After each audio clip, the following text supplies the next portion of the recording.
Soyez bienvenus à cette émission. S'il n'a pas une transformation intérieure dans la vie de l'être humain, sa vie ne change pas. C'est nécessaire que nous soyons transformés. Pourquoi? Parce que normalement l'être humain est né au milieu de problèmes, il voit des problèmes parmi la famille, ses parents, des agressions verbales, agressions physiques. Quand il arrive à l'école, il est persécuté pour les autres, est menacé, il apprend à faire beaucoup de choses. Quand il grandit un peu, il commence à connaître toutes les choses erronées du monde, des tromperies et d'autres. Il arrive un moment que nous avons un caractère du monde, un caractère que le monde nous impose. Et si nous avons ce caractère et notre vie ne change pas, à chaque jour, semaine, mois qui passe, nous devenons plus agressifs, remplis de problèmes. Il y a un certain moment dans la vie de la personne qu'elle ne voit pas la solution. Elle ne voit pas une solution dans sa vie et là commence la décadence. Quoi faire dans une situation comme ça? Le centre d'accueil existe exactement pour aider des gens à changer ce type de personnalité et de caractère, pour aider la personne à être transformée à travers quoi nous utilisons comme base la parole de Dieu, la Bible, nous utilisons ça comme base. Ils sont beaucoup les personnes qui ont trouvé la transformation dans sa vie. Nous avons écouté aujourd'hui l'histoire d'une personne qui est arrivée dans une situation difficile au centre d'accueil.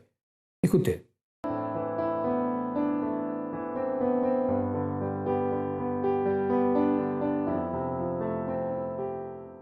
Alors, avant de connaître le centre d'accueil universel, ma vie était détruite, chaotique.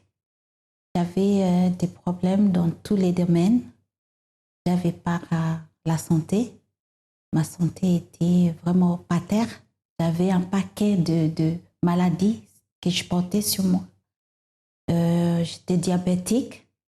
J'avais beaucoup de PQ et des contrôles par jour. La fatigue. Et suite à ça, j'avais d'autres maladies. La tension, le cholestérol, calcul biliaire et la dépression. Donc, la journée type que je vivais, c'était le matin, je me levais. Au-dessus de pyjama, je mettais un pantalon. J'étais posé mes enfants à l'école. Je revenais à la maison. Je n'avais même pas la force de me doucher. Je n'avais pas la force. Donc, je retirais mon pantalon et je dormais. Et quand j'avais faim, je me levais et je mangeais tout qui était au frigo. Si c'est un paquet de jambon, je mangeais. Si c'est les yaourts, je mangeais des yaourts.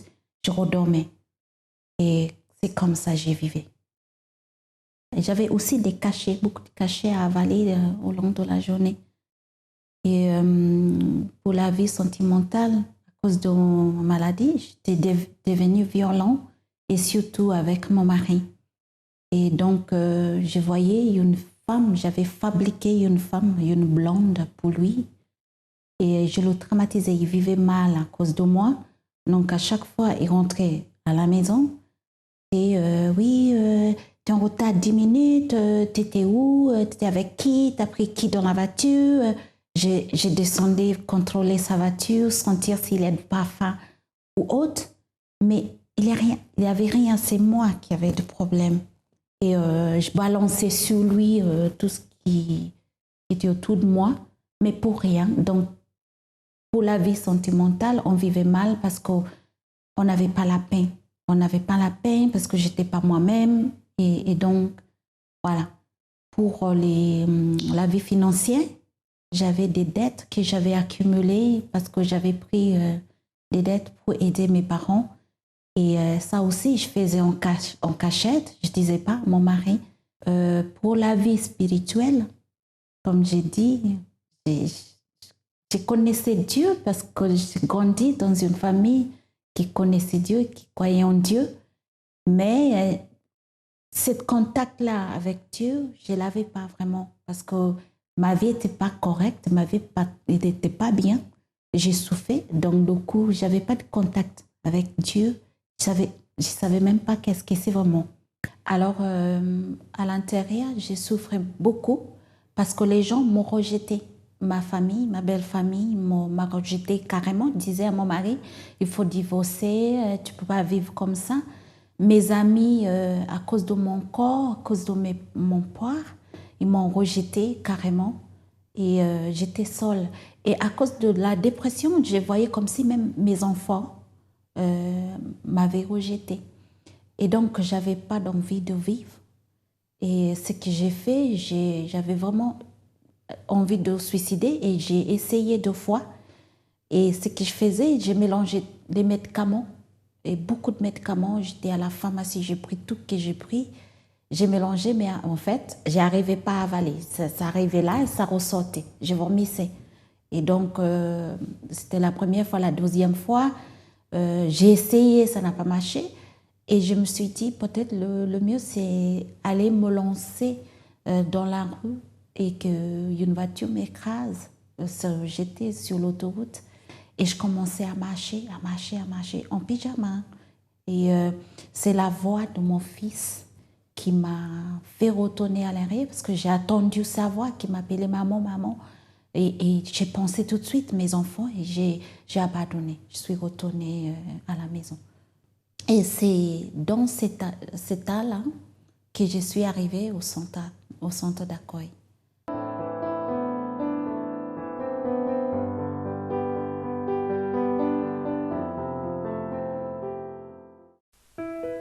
Peur.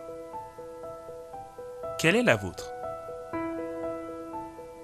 Peur de croire que cela sera possible? La réponse est un grand oui. Parfois, il existe des personnes qui ont peur de croire en la possibilité d'un changement pour un cadre positif et favorable de toutes les situations négatives dans sa vie. Anxiété, angoisse, tremblement, sueur, palpitations, nausées, essoufflement. Ce sont quelques symptômes physiques, psychologiques ou émotionnels qui se manifestent dans une situation de peur extrême. Le 9 mars est le jour où vous allez dépasser toutes vos peurs. Dimanche, 6h, 8h, 10h, midi. 254, rue du Faubourg Saint-Martin, 75 010, Paris. Pour plus d'informations, ligne amie 24h ou centre d'accueil.net. Centre d'accueil. Nous croyons en vous comme personne. Un des grands problèmes qu'elle avait, bon, elle avait beaucoup de problèmes, mais elle avait des problèmes de santé comme diabète, comme la tension artérielle, problème de tension artérielle, elle avait des calculs. Hein? Mais au-delà de ça, elle était dépressive, elle n'avait pas de force même pour prendre la douche, elle mangeait de trop, elle ne supportait plus, elle ne se supportait à elle-même, elle était violente, jalouse à l'excès envers son mari. Elle avait des dettes, elle se sentait rejetée par sa famille et elle a fait 2 tentatives de suicide. C'est ça que j'ai remarqué ici. Beaucoup de choses. J'ai remarqué exactement parce que ce sont beaucoup de choses. Hein? Je pense que c'était plus facile qu'elle disait quels sont les problèmes qu'elle n'a pas que dire quels sont les problèmes qu'elle avait. C'est comme ça qu'elle est arrivée au centre d'accueil. Peut-être, il y a des choses que vous avez écoutées ici qui peut-être sont dans votre vie. Vous dites, mais c'est ma vie. Ce qui est là, c'est ma vie. Peut-être n'est pas la même maladie, mais il a de maladies, il a des problèmes dans le mariage, les choses ne marchent pas. Peut-être j'ai déjà pensé au suicide, c'est ça que vous pensez ou pas? Mais l'histoire de cette personne, elle est presque la même histoire que vous avez. Sachez une chose. Elle est arrivée comme ça au centre d'accueil. La porte du centre d'accueil est ouverte pour vous aider si vous avez besoin de notre aide. Et vous savez ce qui peut se passer si vous cherchez un centre d'accueil? Nous allons écouter ce qui s'est passé dans sa vie.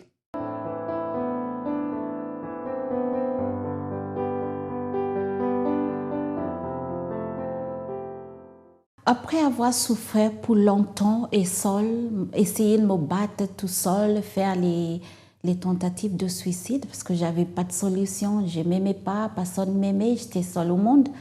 Donc, comme j'ai rencontré un monsieur qui a évangélisé sur moi et c'est comme ça que je suis arrivée. Et là, j'ai commencé à écouter ce qu'il disait, le pasteur, ainsi que le peuple de Dieu. J'ai suivi et j'avais commencé à avoir la paix. La paix qui venait en moi, la force qui venait en moi et tout ce qu'ils ont dit, je mettais en pratique. Les campagnes d'Israël, j'ai pratiqué. Les chaînes de prière, j'ai pratiqué. Les propos, à chaque propos, j'ai sauté dessus, c'était la première affaire. J'avais la paix, j'avais des personnes à qui à parler, j'avais des amis d'un coup, j'avais du monde autour de moi. Je me souviens, il y avait beaucoup de neige une année et la voiture ne pourrait pas y aller, il n'y a plus de transport en commun. Et j'ai marché de Vitry jusqu'à Villejuif pour pouvoir être là. Mais Dieu a opéré, c'était bien passé. Et à cause de tout ce que j'avais fait, les campagnes d'Israël, les chaînes de prière, les propos, mettaient ma foi et tout en Dieu, j'ai eu des résultats. J'ai participé aux campagnes d'Israël parce que j'étais à bout avec mes problèmes. J'étais seule et j'ai dit à Dieu, j'ai essayé tout par ma force. J'ai essayé de me suicider, ça n'a pas marché. Alors, c'est soit ça ou rien, ou jamais, ou rien. Et donc, j'avais la force et j'avais envie vraiment de le faire. Et je le fais et ça a marché.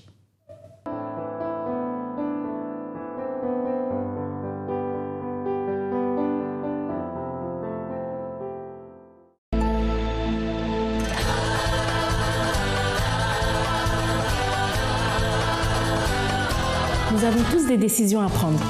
Certaines peuvent être banales comme choisir ce que vous allez manger ce soir ou quel cadeau vous allez offrir à votre mère pour son anniversaire.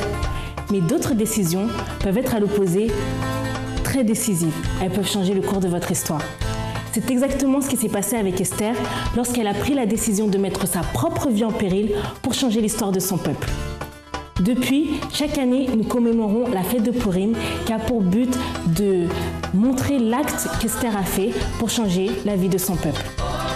Le Godlywood vous invite donc à participer avec nous lors de cette fête et à la célébrer avec nous. Donc nous vous invitons, jeunes, femmes, hommes, enfants, à venir le samedi 8 mars à 16h à Saint-Denis. Pour prendre votre ticket d'entrée, vous pouvez l'acquérir dans le centre d'accueil le plus proche de chez vous. Au plaisir, à bientôt.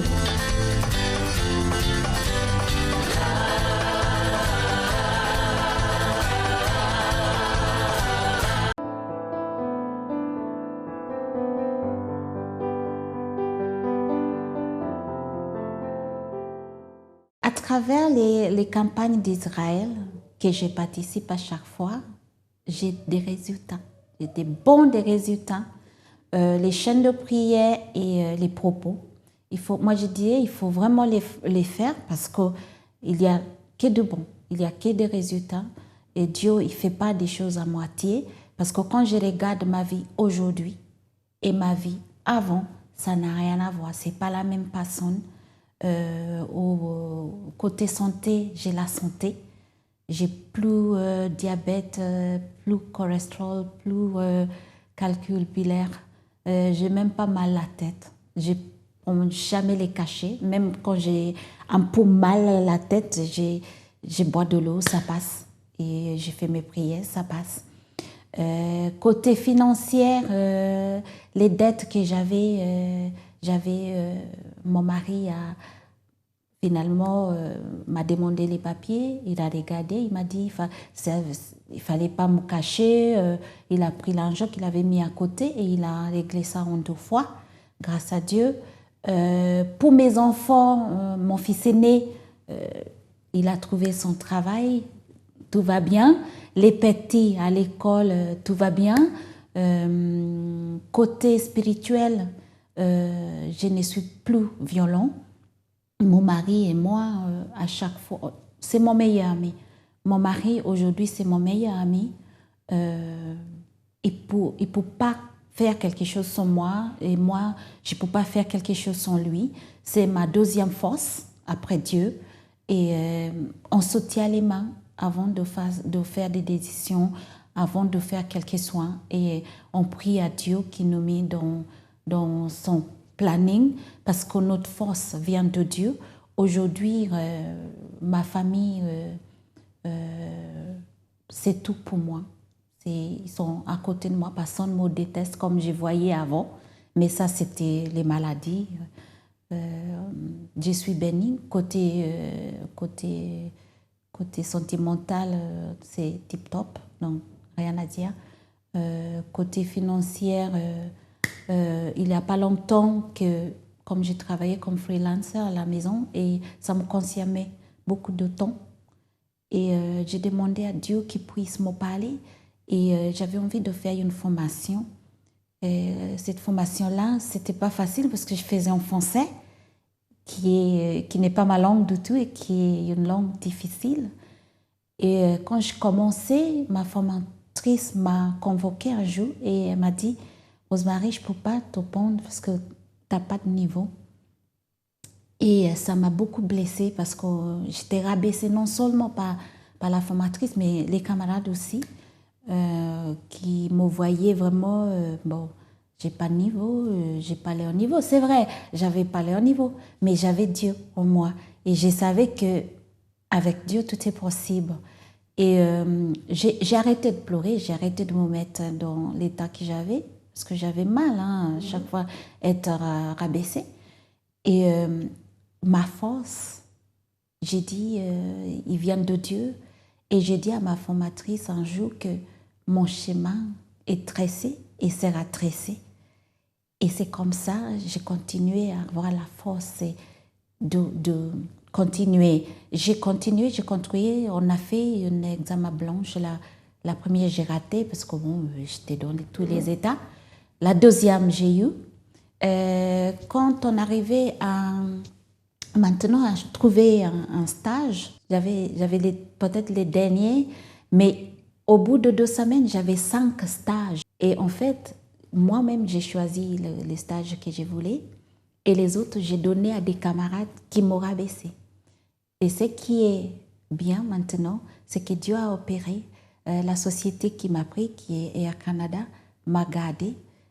Et je n'ai même pas encore passé mon titre. Je travaille déjà et je vais juste retourner à l'école, passer mon titre grâce à Dieu. Le centre d'accueil, c'est vraiment la maison de Dieu où Dieu nous parle et où Dieu fasse ses miracles. Et moi, je disais à tout le monde qui est dans l'état que j'avais avant de faire confiance à Dieu et vraiment chercher Dieu parce que sans Dieu, on ne peut pas, on peut rien faire.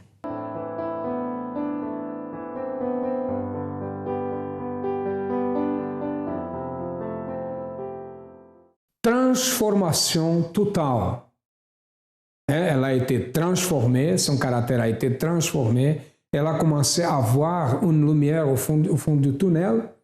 Elle a commencé à faire ce que venait de l'hôtel, la direction qu'elle a reçue au centre d'accueil. Sa vie a commencé à changer. Aujourd'hui, son mari est son meilleur ami. Elle a son diplôme. Elle a son travail. Elle n'est plus la même personne. N'a pas le désir de suicide. Pourquoi? Parce qu'aujourd'hui, il y a un équilibre. Et si cet équilibre n'existe pas, l'énergie positive qui nous donne cet équilibre, l'énergie qui vient du Créateur, la personne ne trouve pas la solution. Mais aujourd'hui, elle a une lumière qui le dirige, qui dirige sa vie. Et la même chose peut se passer dans votre vie, dans la vie de votre ami, dans la vie de votre famille, si vous avez besoin de notre aide. Nous sommes situés au 254 de la rue de Faubourg Saint-Martin, au 10e à Paris. Comme nous avons aussi d'autres centres d'accueil pour vous qui habitez au dehors de Paris, vous qui habitez dans la province, les adresses, ils passent là pour que vous puissiez chercher le centre d'accueil le plus proche. N'oubliez pas, tout est possible à celui qui croit. Et je dirais, tout est possible à celui qui pratique la foi. À demain et que Dieu vous bénisse à tous abondamment.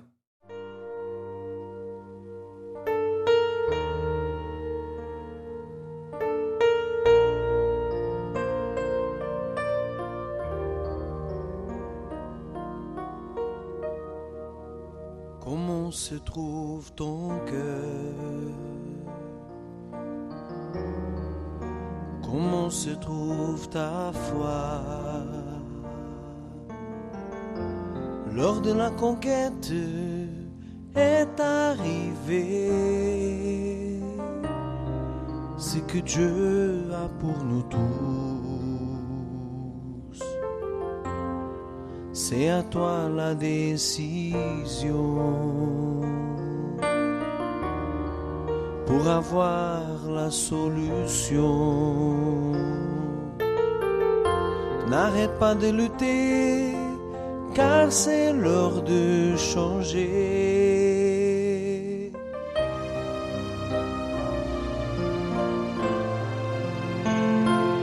Relève-toi maintenant,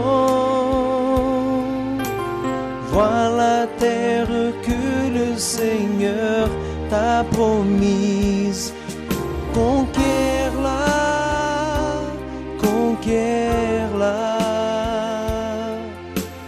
Prends possession de tout ce qui est à toi. Relève-toi maintenant, vois la terre que le Seigneur t'a promise. Conquiers-la, conquiers-la. Prends possession de tout ce qui est à toi. Conquiers-la.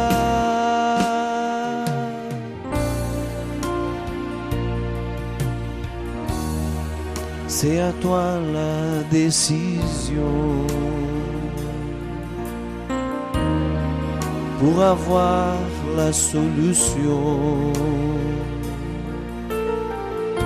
N'arrête pas de lutter, car c'est l'heure de changer.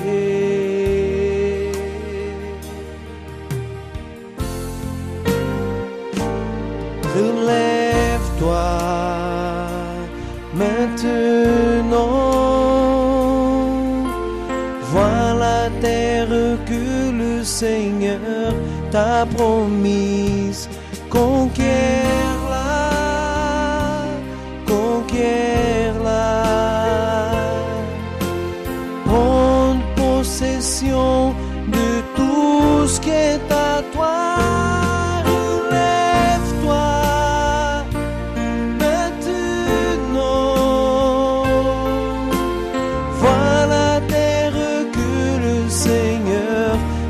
Promise, conquiers-la, conquiers-la.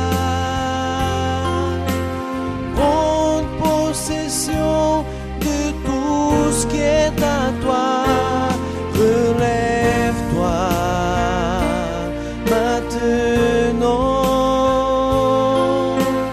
vois la terre que le Seigneur t'a promise. Conquiers